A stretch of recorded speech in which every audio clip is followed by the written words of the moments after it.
Yes. So this is part of my, I don't know, my villain story maybe, but I got hired. Whoops, sorry. This is why they fired me. I got hired at Fox. Okay. Yeah, I got hired at Fox 19.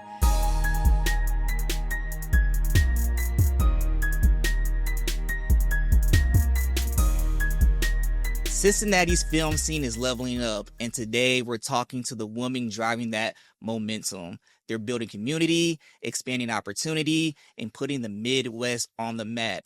Let's give it up for the co-presidents of Women in Film Cincinnati, Erica Bock and Abi Esmena. Thank you. What's going on, ladies? Hey, thank you for having us. Yes, I'm excited to be here. Oh man, I seen you guys on like the work that you do, the event that would happen last night as well. Happy hour. Yeah. Happy hour. Hey, happy hour was a happy hour. It is. It usually always is. Always. Absolutely.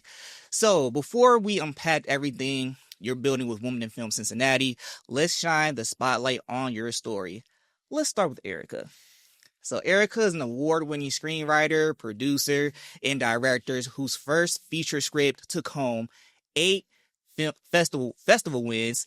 She now teaches the film and screenwriting program at the University of Cincinnati and Ohio University with degrees in English, digital media, screenwriting, and directing, plus leadership roles with Ensemble Theater and the Junior League of Cincinnati. She's a creative force shaping both the craft and community. So Erica, when did you first realize storytelling was in your lane? Oh gosh, that's a great question. I think storytelling for me has always been a part of my life ever since I was maybe in middle school. I loved writing. I loved creative writing, whether that was for the screen, whether that was for stage, maybe it was poetry, maybe it was fiction. But I realized the importance of storytelling and how that connected us and how we were also able to express new ideas and new opinions through storytelling in ways that we couldn't express otherwise. So your first feature screenplay won 8 festival awards. Mm-hmm. What did that win unlock for you mentally and professionally? Oh, yeah. I think mentally, I was so young. I was in my early 20s. And so at that point, you don't know. You're new in your career. You're just starting out. And I think it really mentally allowed me to have the confidence I needed to make the next steps in my career. If I wouldn't have had those wins, I don't think I would have had the confidence I needed to make those next steps and to see that, yeah, if I put my mind to something, I can definitely do it, especially when I have a great team of people around me. Absolutely. Mm-hmm. So you teach at the UC and Ohio University. How has being an educator shaped the way you see the industry and your own work? Yes. I mean, I think, as a lot of people say, when you teach something, you learn it again yourself. Okay. And so I think that I've been continually learning more and more because I'm teaching. Yes. And so it's really exciting for me to see the young people who are not yet in the industry, but that will soon be making waves. And I think it's really, really great to be able to be with people who were once my students and then they become my colleagues. Yeah. And I think that's a cool moment of equality. And it really humbles me because while I teach them, I learn from them as well. Okay. Do you ever feel like, oh, wow, we're colleagues now? Do you ever feel like I'm getting older? Does it set in for you? Or are you like, okay, I'm still doing my thing. I'm still young. I'm still We are still young. We are still young. Yeah, yes. Yeah, I mean, young at heart. I think I've felt pretty young up until like this year or last year. And then a few things like come up, like some of the lingo and some of the slang. I'm like, I have no idea what you guys are saying. Like, I'm old now. Well, what's some of the lingo? Can you recall? What is it? Is it 6, 7? Is that what you were doing? Me? No, Abby. Oh, I was like, no, that's 6, 7. I'm like, apparently it means nothing too. It doesn't mean anything, but that's just the cool thing that we do. Yeah. I don't know. Yes. Yeah, I'm not part of that age bracket. So you're also you're a filmmaker, a writer, a director, a marketer, and a leader. What part of your journey surprised you the most? The lane you didn't expect to fall in love with? I think I did not expect to fall in love with the marketing and the leadership. It's very logistical. There's a lot of business to it. I didn't go to business school until I went back and went to business school. So that was something I chose after experiencing it in the workplace. I think that really surprised me because I never saw that as a place where I could be creative. now I realize it's a place I can be very creative, especially within creative problem solving. Yeah. And in the arts, business is needed, right? Because that's how people get paid. That's how projects get made. And that's really important. Do you think it was worth going back to business school to do the things that you're doing now? Or? Yes, I think it allowed me to get a lot of connections that I wouldn't have had otherwise. And it challenged me in ways that I would have never known to challenge myself. Gotcha. Mm-hmm. All right, Abby. Erica came in strong with her origin story, so we got to keep that same energy, okay? All right, so Abby is a casting director, actor, and industry veteran with over 15 years of experience, known for spotting top-tier talent and elevating Midwest filmmakers to national stages. As the owner of the Audition Room 513, she's leading casting for projects that went on to premiere at Tribeca in 2024, a huge win for Cincinnati's creative scene. A proud SAG member and now co-president of Women in Film Cincinnati. She's built a reputation for championing diverse voices and proving that the Midwest isn't just participating in the industry, that it's thriving. So you've been in the industry for over 15 years. Where did your journey start at? Oh, my journey started. Well, I did theater a little bit when my school would have theatrical productions growing up. Loved it. Mm. And I went to college on an academic scholarship at UK, and I was in the pre-med program. I was going to be an anesthesiologist. Oh. And we went to an open heart surgery at Christ Hospital, and that was cool.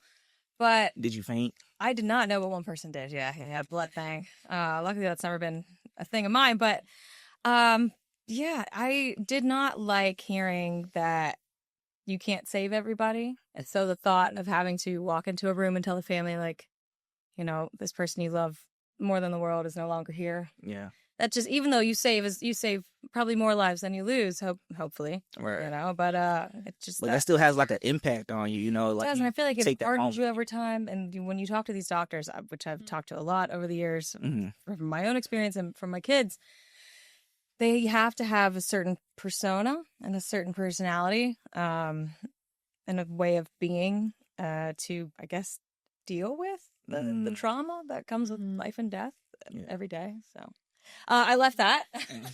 On a brighter note. This went anyway. I'm here to really have a good time. So I dropped into that. Went and thought I'd maybe be a lawyer because I love to talk. You didn't know. Yeah. And hated the paperwork. And decided my sophomore year that I was just gonna take whatever classes I wanted, and that was theater classes. And I love it. Yeah, met my best friend Meredith.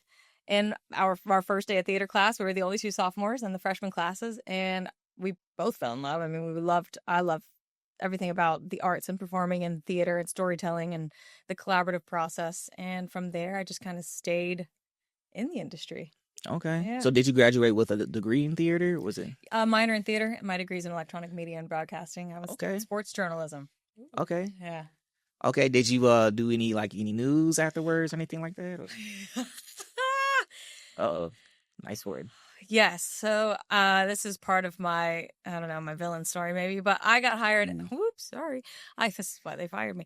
I got hired at Fox. Okay. Yeah, I got hired at Fox 19 shortly after graduating college because I was doing the sports show at NKU, and I actually had my sports package was put on CBS for a national broadcast when the NKU men's soccer team won the Division II national championship soccer game. So I was the only videographer there, and I used all that footage and stuff to get this job at Fox. And so I was really excited. They hired me. I was hyped. I'm like, yeah, this is it. And I went home and I posted on Facebook, super hyped to have gotten this opportunity. I guess my drug screen came back clean of Quaaludes and horse tranks. Yay for meth. It was something ridiculous. Like a very obviously facetious post. Oh, okay. That was a Friday. I was like, oh. That was on a Friday. My first day to start was on a Monday. And I am driving in on Monday morning, and I get a call, and they're like, "Hi, Abby, this is so-and-so." And I'm hyped. I'm like, "Yay, can't wait to meet you." And they're like, "Yeah, well, we're going to have to rescind your job offer." Oh, wow. Yeah. And I said, "What? Why? What does rescind even mean right now?" And he was like, "You can't make posts like that." Yeah. So I had to write an apology letter. I went on an apology tour. But it turned out to be the best thing that ever happened, because if I had worked in the news, I'd probably still be there. Now I have this beautiful career as an artist here in Cincinnati, and doing exactly what I want to do. Speaking about beautiful career, so the audition room 513 has become a real hub for talent, local talent. What inspired you to create a space dedicated to developing and uplifting actors in Cincinnati? Well, having made my career here, I always wished that there was someone who had done this, who could just give me advice on how to make this happen and make this a thing and a realized goal. Because everyone, even still to this day, people are like, you got to go to LA, you've got to go to New York, you can't be here, you can't make a career here. And I have 2 kids. You know, I'm a single mom. I had to, and I did. And so I wanted to just teach actors my tips and tricks and my secrets and how I made this career work in the Midwest, and the things you need to change about your craft or whatever it is that you're doing to apply it to this more commercial realm here that we have in the Midwest. And so I asked my agent at the time if I could start teaching classes, and she was actually the one that suggested that I should open up my own studio, and because it's a niche that's missing. You know, it's a service that was missing in the region. I think it kind of still is. There's a lot more that can be taught and a lot more to learn, and there's just so much information and knowledge out there available for all of us. And it helps when the people that are doing it where we live give back in ways that uplift everybody else. Walk me through what does Audition 513? What do you guys do? Like, I know we used to teach classes. We were solely just teaching classes, having workshops and events and things, and coaching for auditions. And after a while, we kind of grew our client base, and people would come to me and ask to supply talent for read-throughs. Okay. So writers could hear their words on their feet, and they could see how the words sounded off the paper with actors. And so we started that way, just kind of providing, you know, any person who's trained at the studio, we just send them an email like, hey, if you want this opportunity, here you go. And then it kind of just segued into more casting opportunities from directors and word of mouth.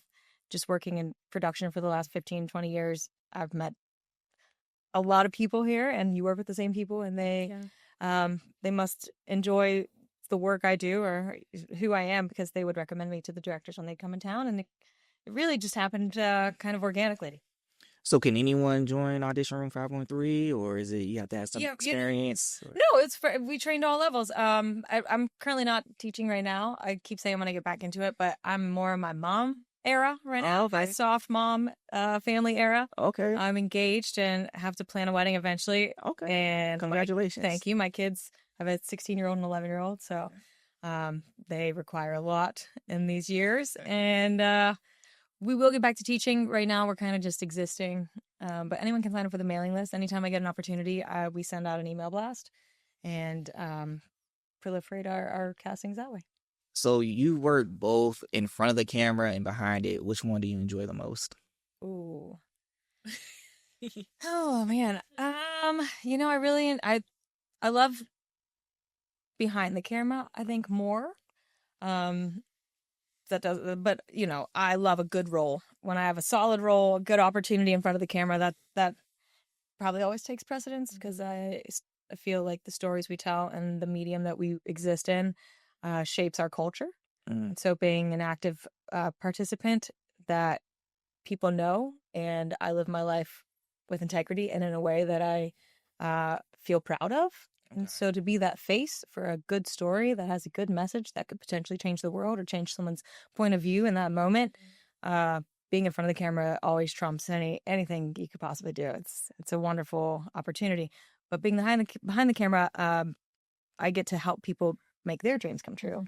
And it really is an incredible feeling when you find someone, just a gem of a person who I know that person. One day I'm going to see that person, you know, on the stage at the Oscars, or in a category, or up for nomination, or on the big screen in a great project. They're going to go far just because of their talent and who they are. Those times make behind the camera really awesome and uncomparable. So to date, what's been your biggest role on camera so far? I am in the MCU, boo. What? Yeah, boy. I was on episode 6 of She-Hulk, so Okay. the Marvel Cinematic Universe. Okay. You know, there are no Like swag a speaking role? I did have a speaking role. Yeah. What? I was a bridesmaid Renee, and I'm throughout episode 6. It is a good time. Oh, episode 6. Yeah, I don't think I got that far. No shade, but That sounds kind like of some lost. shade, but I'm like, oh, this is a nice studio. Okay, so 3 of your locally casted films premiered at Tribeca in 2024. How did that milestone shift your perspective on the Midwest talent and what they're capable of? Oh, it didn't shift my perspective. It more so validated my perspective that the Midwest has top tier talent globally. Globally, we can compete with any actor out there, and I truly believe that.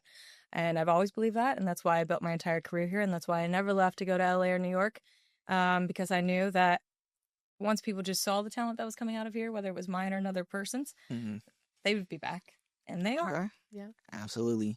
All right, we've heard the origin stories, the plot twist, the glow ups. Now, let's get into the powerhouse you're co-leading. Let's talk about Women in Film Cincinnati. For people who don't know, what is Women in Film Cincinnati, and how do you describe your mission? That's a great question. Women in Film Cincinnati is many things. Our mission would definitely be to advance women in the film and media and television industries, especially in the Cincinnati region. Of course, we're a chapter of a national or international organization. I think one of the things that I would love people to know about us is that we are continually growing, and we are not just for women. We are for all people. Okay. And so, although our goal is to support women, and we hope that everyone who's a part of our organization does, everyone is welcome. Yes, and just to add on to that, we lift up everybody's voices. Anyone that has felt underrepresented or that their stories haven't been told. I mean, those are the voices that we're here to champion. So not just women. And I think there's this misconception that lifting women means kind of downgrading men. Not enough opportunities for both of us to coexist. But lifting women makes more parity for men and for everyone across the board. It's about equality. At the end of the day, and that's all Women in Film is really here for, is to champion for equality and inclusion across the board.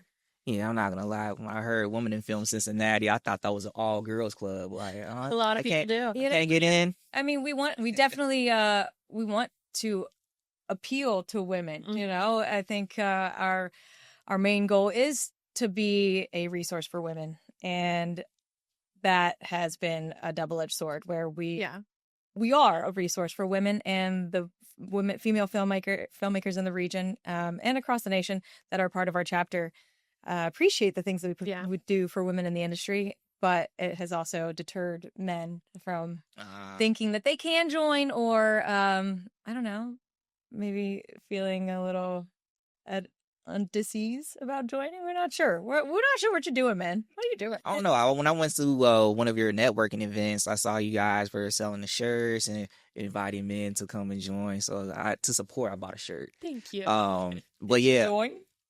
I did not join, but it's on my radar to join. It's on my radar. Well, Next question. I thought it was I was unexpected. You know, I thought it was an all women's group, but then Sure. And even if that's what you think you can give to us. That's why I We'll bought the take, shirt. you know, we still will welcome any resources that who are questioning the decision to join want to share. Okay. So if you don't join, give you some coins. Yeah, That's right. that's our new tagline. Yeah, I love it. Put that on a shirt. Okay. So Women in Film Cincinnati was founded in 2016. How have you seen the organization evolve, and what growth are you most proud of? Oh, so many ways. Yeah, I joined Women in Film, I think 2020 or 2021, and that was at the height of the pandemic. And so the things that we were doing when I joined were virtual. And our membership really was flailing because people, you know, weren't keeping up with their membership dues, but also we weren't able to have events that people felt were worth being a member for. And so our membership really dropped off, and it picked up right after everything started to open back up. And we had a really fantastic holiday party, I think, when we finally could. And it reminded the community that we are here for them. And it really helped us bounce back. I agree. Yeah. And so then shortly after Abby joined, a few years, she brought me on, which was amazing. And I think even from there, we've seen new board members, new members of women in film in general who have really stepped up and have helped us amp up our marketing so more people know we exist. Our communications have been better, and so we were able to reach new people. I think we've been able to reach a lot of younger filmmakers in the region, whether those are students or maybe people that are just early on in their careers. And I think we've definitely gone above and beyond in providing workshops and providing connections, networking events so that they can start to grow in their career. I feel like so many people starting off are like, what do I do? How do I jump into this? You know, I can be really good at my craft, but how do I jump into this career? And I think that we've been able to create an environment where people really get to do that, meet the people and meet the connections they need. Okay. Hot seat question. Mm-hmm. We're saving this for a little bit later, Oh, but gosh. this would be a pre-warm up. Okay. All right. So if I join Women in Film Cincinnati, I'm a filmmaker, mostly on the producer side, and I have my podcast here. What can Women in Film Cincinnati do to help me elevate? Oh, love it. Many things. We can provide you, like I said, with a network of people. Maybe you're looking for a DP. Maybe you're looking for someone else that can fill a different role that you maybe don't have experience in. We can connect you with those people. We also connect people with learning opportunities, workshops, things like that, so that if you want to learn a new skill yourself, you have opportunities throughout. One thing that I know Abby wants to talk a little bit about is that coming up is we are starting to do fundraisers so that we can actually financially help certain groups and women in film produce the work that they're excited about. Yeah, we do member screenings. So if you were a member and you were working on a project, say a documentary or a short film or a narrative feature, that work in progress, we screen for you. And we provide questionnaires to the audience. We invite our film community, our membership base, and they give you honest critique, constructive criticism on your work in progress. So that way you can take that back to the editing room and do with it what you will, which is a very valuable resource that a lot of filmmakers, I think, need and don't realize that they have here with us and Women in Film. And we love to do a member screening. So we do. Great answers. Great answers.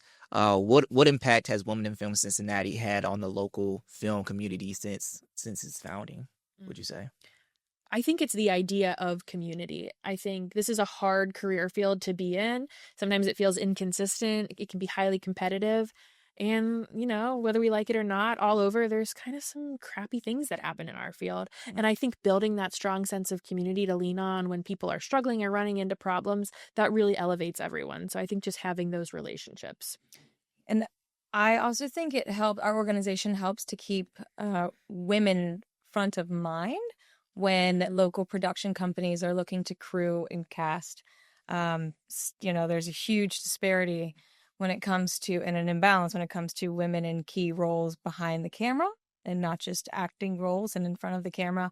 And here in the Midwest, I think our Midwest crew is doing an excellent job of having more women on sets in these positions, whether that's directing or sound design or editing or AC. We have women all over the city working alongside us, alongside men. And I think that is one of the things that Women in Film has helped to maintain, is just the fact that we have all these wonderful women who do all these wonderful things in this career, and the men in our membership and part of our community remember that, and they hire us. Gotcha. Okay, I know you touched on this earlier, but this is your selling point.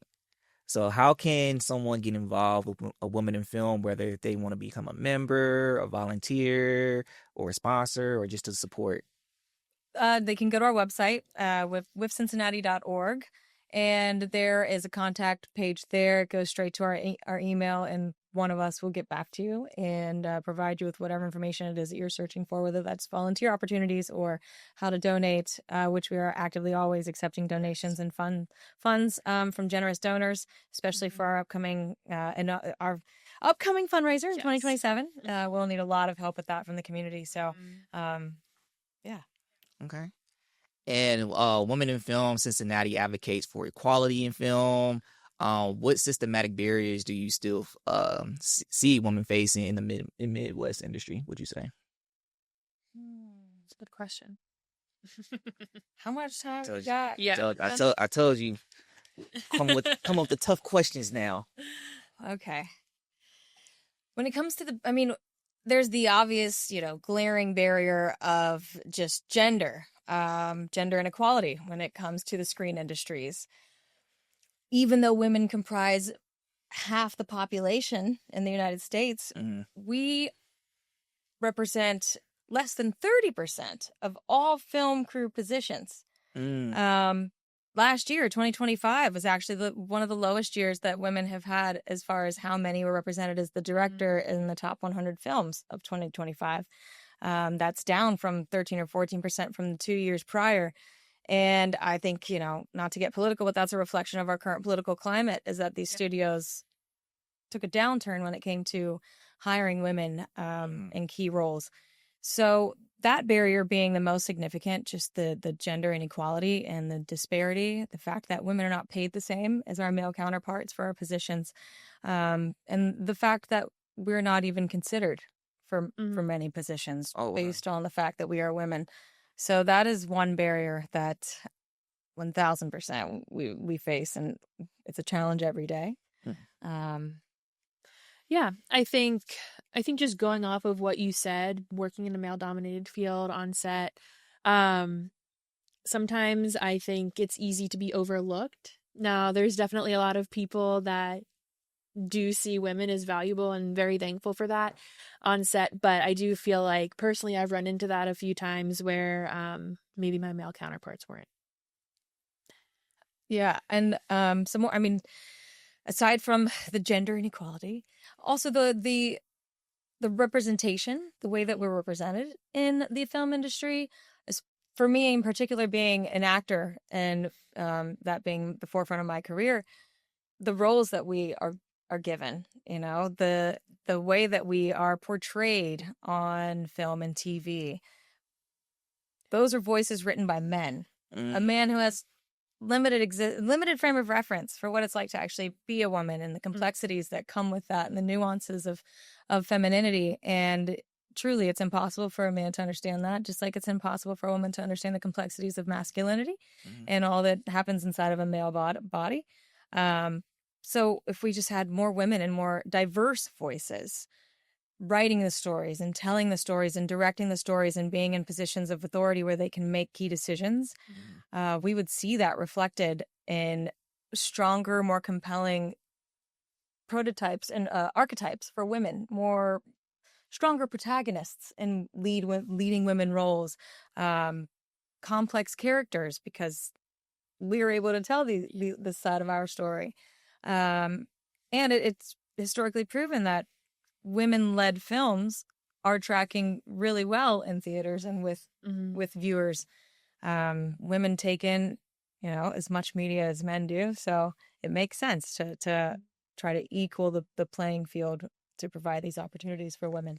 Gotcha. Well, speaking about diverse, how does Women in Film Cincinnati ensure that women in film includes intersectional voices like women of color, the LGBTQ community, disabled women, and others who face layered barriers? Yeah, we do a lot of community partnerships, whether that's with a community organization or just individual filmmakers in our community. And I think that we traditionally try to be very intentional about who these partnerships are, and so that we can focus on partnerships, whether these people are of, women of color, LGBTQ plus, disabled, all of these things. I think we are very intentional about that. One other thing that I think that we are doing, and we are definitely working on a plan to improve, is our marketing and communications and how that shares our values of diversity. And we are always actively asking, requesting that film friends bring a friend. The more people we can get to attend our events and to just mix and mingle and network with, the easier it is for us to welcome you to our community and show you what we can do. And just by doing that, we will start attracting more diverse voices and LGBTQ voices and just underrepresented minorities from all walks of life. I think we definitely have some work to do as far as getting more representation from minorities in our organization and in film in Cincinnati as a whole. Yeah. But we are always open to suggestions for workshops, and we are here for whatever the community needs. We try to keep a pulse on what's going on in the industry at all times. So we've got this really awesome sustainability set coming up, which is, focused on making sure that things are sustainable and we're not a wasteful culture as filmmakers, which is more of an environmentalist kind of approach. And then we are looking to put together an accessibility workshop for crew and actors who are in the ADA community. So we have a lot going on, and we're always looking for people to help us out with more. Well, speaking about a lot going on, so when you look at the national conversation around representation in Hollywood, where do you feel Cincinnati is ahead, and where do you feel that we still need to catch up? I feel like we still need to catch up with more women being present, of course. As far as where Cincinnati stands when it comes to Hollywood, I don't like to compare the two because we're not Hollywood, and Hollywood is built on different ideals and different ideologies. And I think, speaking with filmmakers here in our region and having worked with all of these wonderful, lovely humans over the years, I think the growing rhetoric is that we are trying to make our culture in the filmmaking community. That's why you see more women on Cincinnati sets than you do in Hollywood. And that's why you see more representation in Cincinnati than you do elsewhere. And that's why our organizations like Women in Film are so strong here in the region, because it's a bit more supportive than Hollywood. And so I think in that aspect, Cincinnati is way above Hollywood when it comes to our working with women and elevating our voices. I'd like to think. I think it's a little easier for us to access those platforms in our region here than in Hollywood. Okay. And what's this is why Women in Film Cincinnati exists moment you've experienced this becoming co-presidents? That's a good question. Yeah. I don't think it's a specific moment for me, but I think there's been a collection of small moments for me. And perhaps this goes back to being a professor and working with college students. But I think over the past, 3 or so years that I've been involved with Women in Film, I have seen many young filmmakers start off and feel like, I have no idea what I'm doing. I know no one. I don't know any skills. And now they know people. They're making connections. They're making their own work. They're winning awards. They're doing all of these great things, and their careers are really jumping off. And I feel like Women in Film has been a part of that and helping guide that journey and help them professionally. And so, just to see that, our members come up and do really amazing things, that's really, really rewarding. And I'm like, this is why Women in Film exists. Yeah. And I agree. It's moments like that make it really rewarding, doing what we do. I always love when people come up after a workshop that we've hosted and they are just ranting and raving about what they learned and how beneficial and impactful that workshop might have been, like our PA etiquette, which is part of our Frame by Frame series that we've unveiled for the organization, where we want to teach tangible skills where filmmakers can really get in and get hands-on with whatever aspect of filmmaking they're interested in. And so we did a PA etiquette workshop where people could learn all about being a PA and how to get into the door and network and meet people. But we had stations. So we did how to set up a C-stand, which can be intimidating for someone who has never even set up a C-stand. Yes. And we made sure, we kind of threw in some wrenches, like make sure they put the sandbag on the C-stand as a finishing touch, which is easily forgotten, but safe sets, everybody. We taught them all kinds of terminology, even some terminology that's used to haze PAs, like what a C-47 is.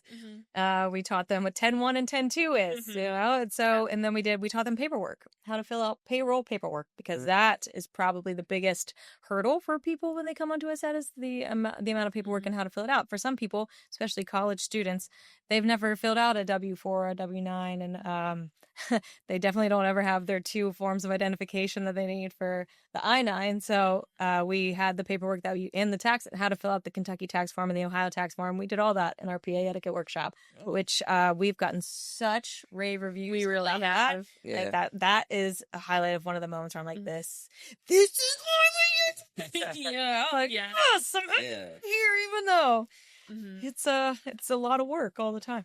Yeah, that was very informative. I'm learning a few things as you're going over that.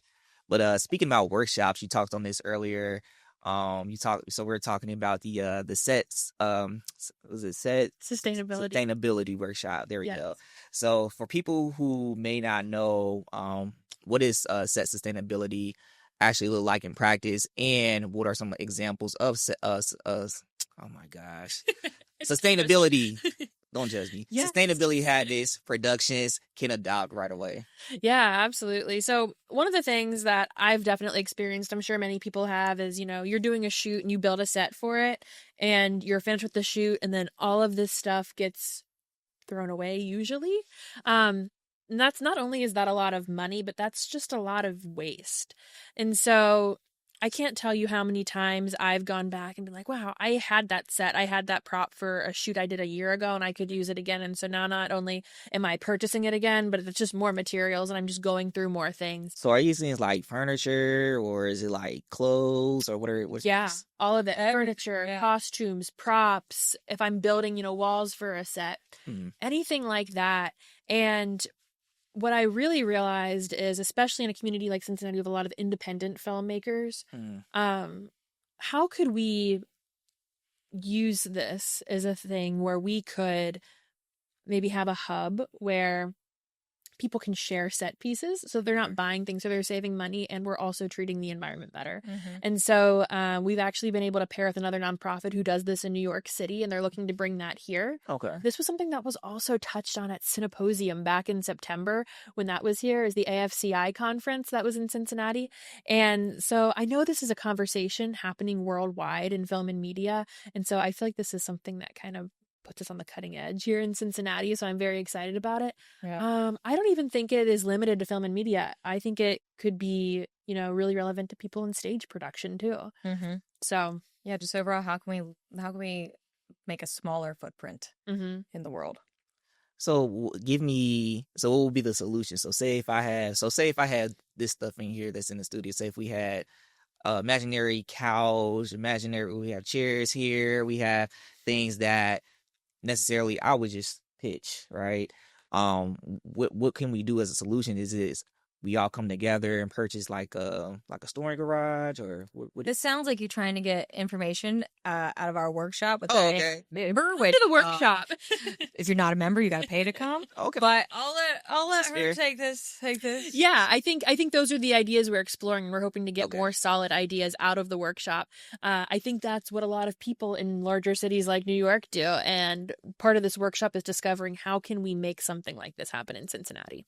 Gotcha. And can you share a few practical takeaways participants will walk away with, whether those tools, strategies, or real world examples of greener production practices? Like what are they taking away from the workshop? Yeah, I think one of the big things is communication and advocacy. I think some people might hear this and be like, oh, why we have to do that? That's kind of a lot of extra effort. That's a lot of extra time, things like that. And so I think just that advocacy, education, awareness, I think those skills are definitely going to be something that people take away. And then I think people are going to start to understand ways that they've not been sustainable that maybe they could start being, because sometimes it's easy to overlook. I know I do. So, yeah. Okay. Well, the Set Sustainability Workshop is happening on March 10th from 6 p.m. to 8 p.m. at Odd Beast in Newport, Kentucky. And while we're talking about leveling up the industry, let's get into some of your biggest collaborations, your partnership with Independent. So how did that partnership with Women in Film Independent come about? I think it was a very natural thing. The industry's a small community. It's a small world here in the Cincinnati area. And so I think something that Women in Film has always been about, and Independent is about as well, is supporting local people in our community, in our filmmaking community, and how can we partner. There's no reason for us to be separate when we can be stronger together. And so I think, Women in Film and Independent, they really help each other out in different ways. And so, we've kind of always just been exploring, what does that look like year after year, month after month? How can we be better partners in the community? Okay. And looking ahead, what's a dream project or something that you want to build with Independent that you would like to do in the future?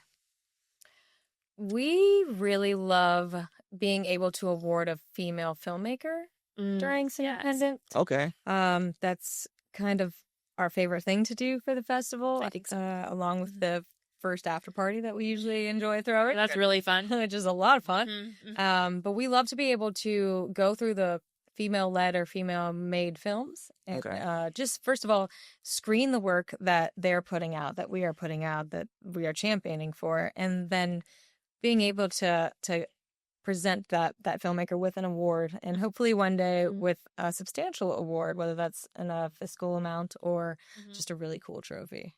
Gotcha. And so the Oscar watch party is a huge collaboration. What does it mean to see so many Cincinnati film organizations under one event? Gosh, it's so encouraging. Yeah. That's like what it's all about. Yeah, like we've got numbers here. This is great. And it's at the CAC, which is such a beautiful venue. And if you've never been downstairs in the CAC, when you screen things, it's so cool. And they put the tables out and everyone gets dressed up and it's a really great time. You feel almost like you're at a satellite. I mean, like you're there at the Allbetters in one of the satellite rooms. So it's a great time. And being in that room with all of our friends and collaborators, I mean, how else does that happen? Where else does that happen? Right. Allison's done a really great job of uniting the local filmmakers and film scene and film community. So we're just happy to be a part of it. Yeah. Excellent. And Independent is taking over the Marymount Theater, which is a historic theater. How do you see this impacting filmmakers in general? Yeah. I think it's a great opportunity. I think there are so many opportunities that this brings that are still probably cooking. But I think it's a great way to preserve a beloved community theater. And I think it's going to be a great way for people to just show their work more and just to bring awareness. Yeah. Sorry. Are you fine? You're good. Where are we at on time, by the way? Oh, it's 4:17. Okay. I'll do 10 more minutes. 10 more minutes. Okay. Yeah. All right. My kids are they're fine. Okay. They're fine. You guys see 2 kids, maybe 3, wandering down the street. They're Abby's. They're mine. Oh, no. Can't have them walking down the street. Hey, every man for themselves. They should have joined Women in Film. They'd have a community. Oh, man. That's crazy. Well, let's talk about the collaboration with Independent. That's clearly a big win for you guys. But let's segue away from that. So, what advice would you give women entering the film industry and feel unseen or underestimated? The advice I give to women entering this industry is to just have the confidence in who you are and what you can do. I don't feel like we enter this industry feeling like we can't compete and we can't do the jobs and that we shouldn't be here. I think it's the environments that we're in that tend to beat us down and make us question ourselves and kind of bring up that imposter syndrome. So it really is rooted in just having the confidence and knowing that you deserve to be there as much as your male counterparts or anyone else, and remembering that at all times, and knowing what you don't know, always knowing what you don't know and never stop learning. There's so much information to be had, and when people stop learning because they're usually the ones that don't want it done any other way. I agree. I second all of that. And I would say don't be afraid to advocate for yourself. Yeah. I think I see a lot of times it's hard for women to advocate for themselves. They feel like they can't do it for whatever reason. And that goes along with that confidence that you were talking about. If you can advocate for yourself, it'll take you a lot of places. Alrighty. So what's next for Women in Film Cincinnati? Like, you guys have any big things on the horizon? Any exclusive you guys can give us today? I mean, should we tell them? Let's just do it. Okay. Okay. Time out. I'm just kidding. We have a lot of great stuff cooking. We always have stuff cooking. What do you mean? You were just at our house last night. It was awesome. There were so many people there. We had quite a few announcements. It was a good time. It's actually our 10-year anniversary this year. So we were founded in 2016. Birthday. Yes, it's our birthday this year, and I think we're doing a luau. So look for that. We're tentatively saying June. Keep it on the docket. Stay tuned. Follow us on social media, WIF Cincinnati, and just stay abreast of what we're doing. Oh, yes. We have a fundraiser that we're getting off the ground for early 2027, which will start to really build the funds that we need to really make a difference in the film community as we see it.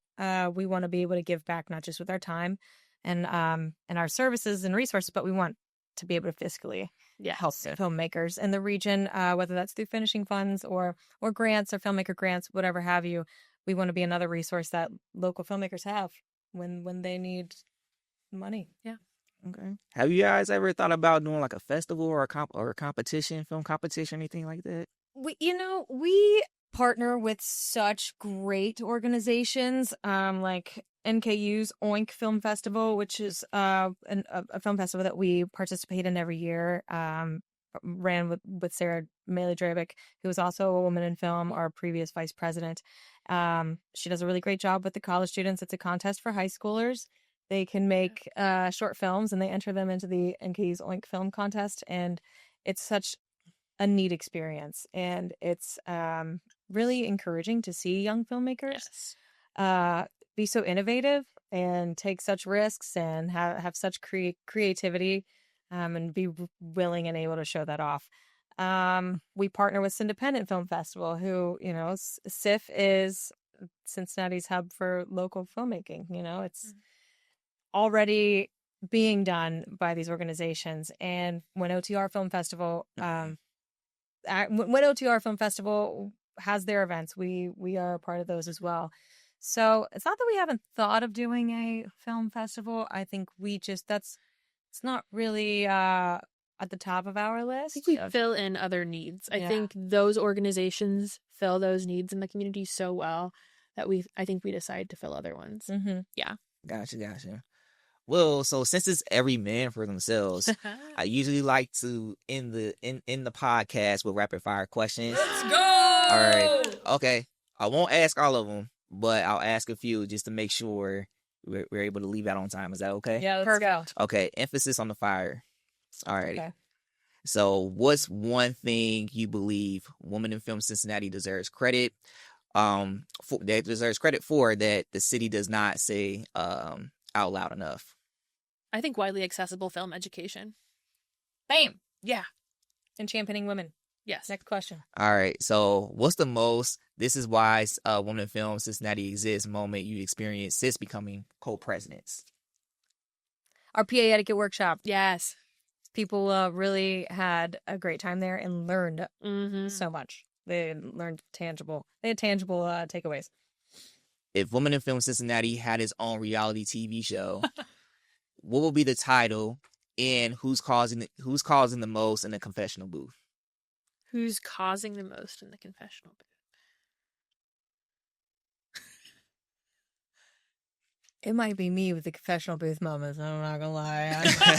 Takeaways. What That's would a it be tough one. called? What would it be called? Yeah. Damn. A League of Their Own. League of Their Own. Is that an insider or is that? No, I that just came to me. Gotcha. Yeah. Okay. Go Ovary under. Oh, that's so fun. Ovary on. That's funny. Okay, what's the bold truth about Cincinnati film industry that Women in Film has been saying for years, and people are only now starting to catch up to?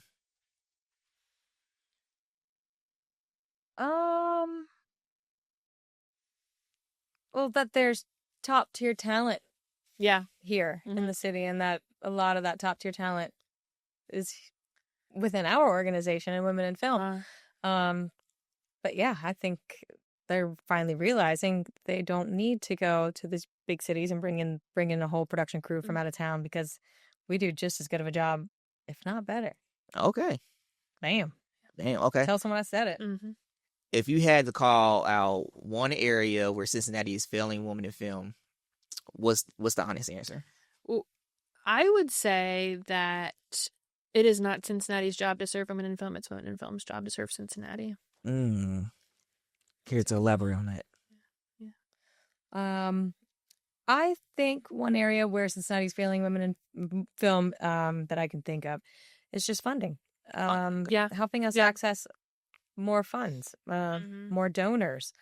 There is this weird thing about Cincinnati where, as collaborative as we are, Yeah. and as much as we work together, there's still a little bit of a scarcity mindset, and people are a bit protective of their sources, and that even includes donors. So, just I don't know, just a hub geared specifically for women creatives and women filmmakers, which is, maybe that's even something that we need to further investigate creating. So thanks, Lavelle.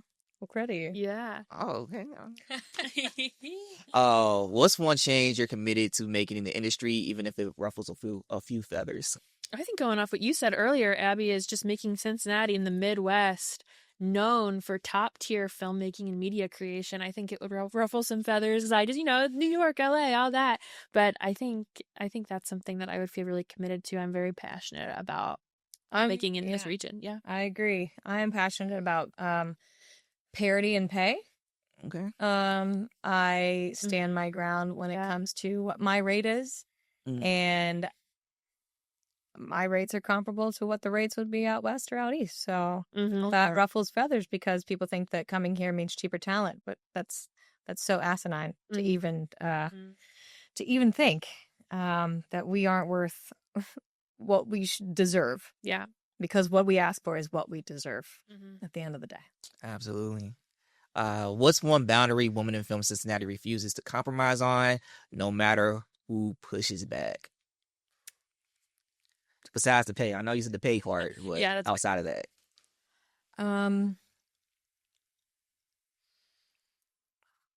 I think Women in Film does a good job of standing up and being vocal when it's absolutely necessary, but throughout our interactions with the general public, I mean, we are women in film, and it would be a disservice to not only ourselves but women in film if we didn't advocate and vocalize our distrust and dislike and just overall disapproval of the political climate and women's rights and the infringement on women's rights. We try not to get too political all the time, but when we need to, we do. And I think that is something that we know as a board we don't compromise on. No one's going to tell our organization what our organization believes is right.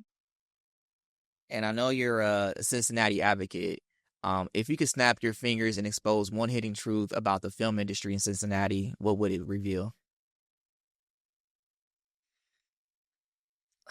A hidden truth. A hidden truth. Oh, boy.